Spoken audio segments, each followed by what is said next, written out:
Hi, it's Miglena from thepoledance.com, where I teach pole dancers how to dance fluidly during and in between moves and help them develop their own expressive style.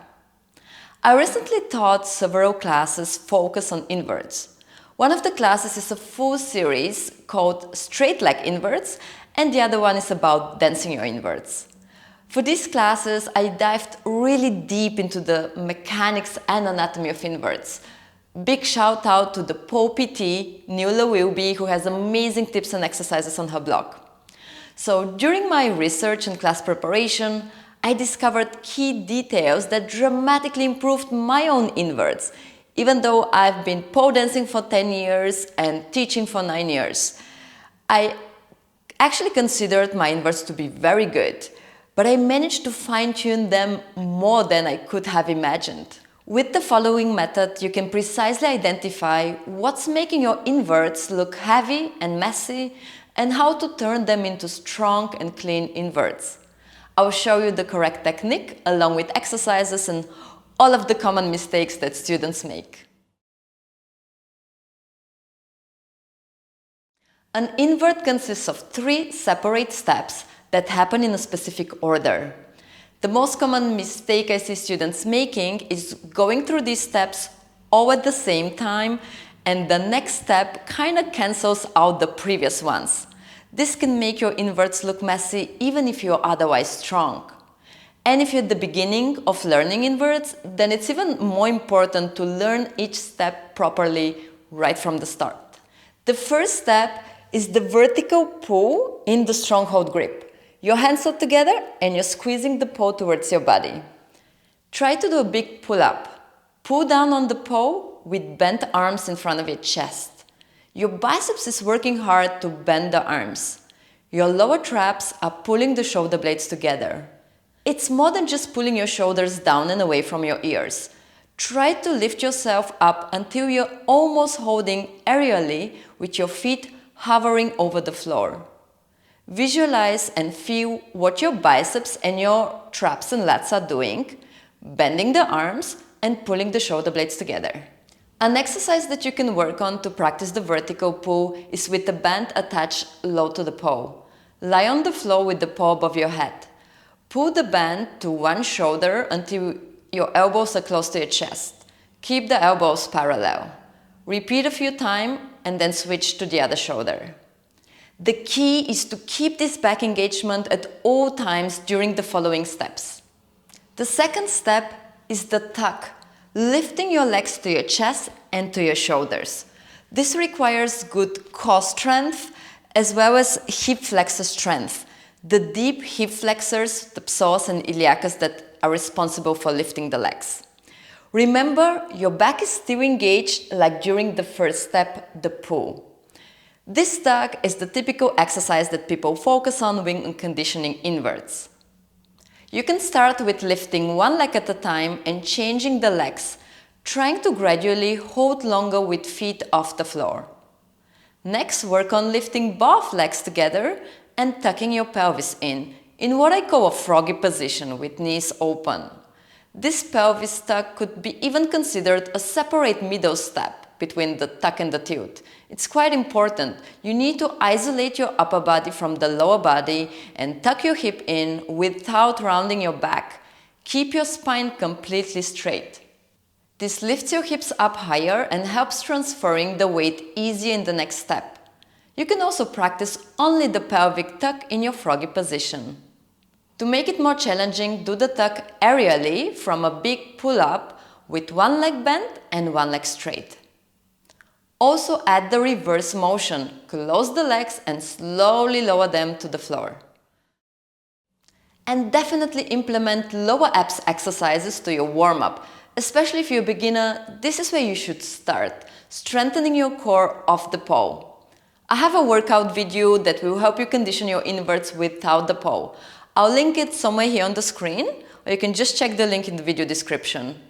This workout is quite challenging, but you can make it easier by going down on the elbows, taking breaks, or splitting it into several training sessions.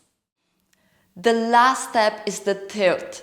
This is the most important step because this is where usually things go wrong.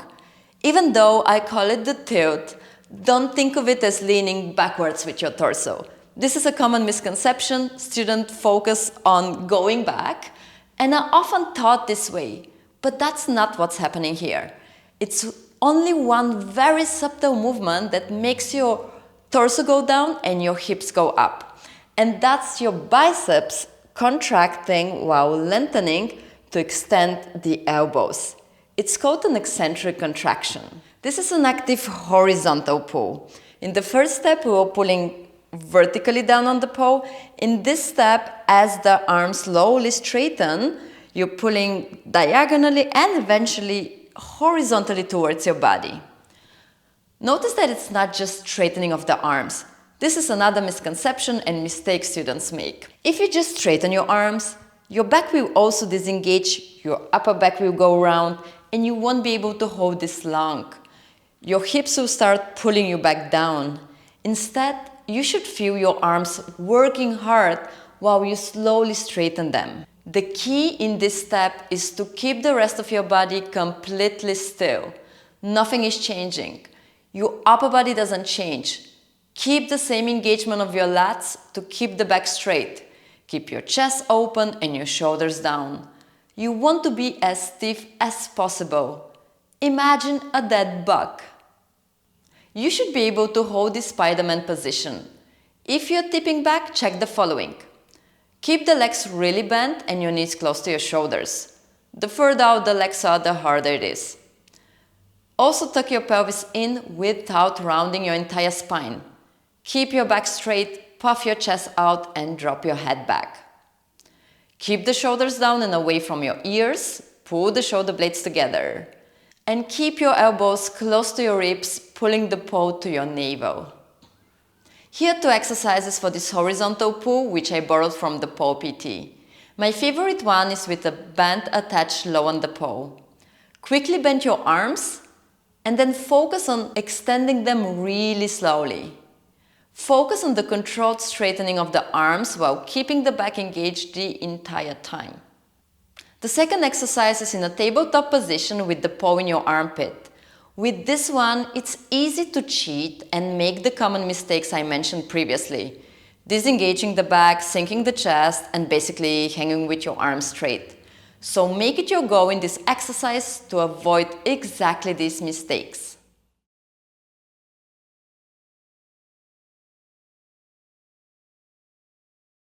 So besides the targeted exercises that I showed for each step, I recommend practicing the inverts and focusing on slow and controlled execution of these 3 steps. Strong pull, tight tuck, legs and pelvis, and controlled tilt. Especially in the tilt, focus on slowly extending your biceps while keeping the rest of your body still. When tuck leg inverts feel too easy, keep one leg straight, the other one bent, or both legs straight. In this case, I recommend to also tilt towards the pole, which I'll show you in a second.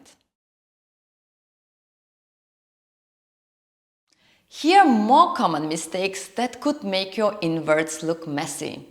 Coming out of your invert is a bit counterintuitive. People often do it wrong, and that can lead to injuries. Most important thing is that you first bend your arms and pull your torso up. Then lower your legs. Also, tilt towards the pole when you lower your legs. If your legs are not properly tucked in or properly straight, but something in between, this not only looks messy, but it's also harder because it creates a longer lever from your body. So pay attention to your lines. Another mistake is straightening your legs before you're above your center of gravity, where your bum is at the highest point. This makes it harder and less clean. Wait until you hold your Spider-Man upside down, then pull your knees to your shoulders in your widest froggy and extend from there. Keep your legs low to the floor. Now this 3-step technique works best on static. The biggest mistake students make, and is sometimes taught in classes, is to use this technique on spinning. On spinning it's a little bit different. The biggest difference is that instead of staying vertically sideways to the pole and going vertically up and down, It's better if you're tilting sideways and you use leg flares to draw circles in the air with your legs. When inverting to the front in spin direction, start with your outer hip lifted up so that you're tilting towards the pole. Circle with your outside leg away from the pole and let the second leg follow. When inverting backwards, lift your inside hip up so that your hips are twisted away from the pole and circle towards the pole with your legs. Notice that not only my hips are tilting, my entire upper body is tilted too. This turns step 1 from a vertical pull into a diagonal pull. Instead of tucking both legs in, I recommend keeping one leg straight or flaring with both legs straight. Extending a longer lever away from your body can help you use the spin forces to your advantage. This does require more core strength, and overall spinning inverts are much harder compared to static. If it's too hard, you could tuck both legs in, but make sure that you tilt towards the pole and you use very little momentum. Generally, I recommend conditioning your leg flares as soon as possible so that you can nail your spinning inverts faster. I could go so much deeper into the nitty-gritty of spinning inverts and all the different variations. This is what we do in the classes straight leg inverts and dansio inverts. In straight leg inverts, we dive deep in getting those perfectly straight legs and feet by focusing on strength, flexibility, and technique. We condition and build muscle memory, so beautiful inverts become second nature. In dansio inverts, we work on making leg hooks and inverted combos look elegant and effortless. We pay special attention to lines and variation, inverted spinning backwards versus forwards, leg straight versus bent, as well as dynamic entries and interesting transitions. If you'd like to get the recordings of these classes and transform your inverts from messy to squeaky clean, go to thepoledancer.com/contact and use the contact form to let me know which classes you'd like to purchase. The link is also in the description of this video. I hope that this video was useful to you. Let me know in the comments how your inverts are going, what do you struggle with, and how can you improve it. Thanks for watching, and I'll see you soon.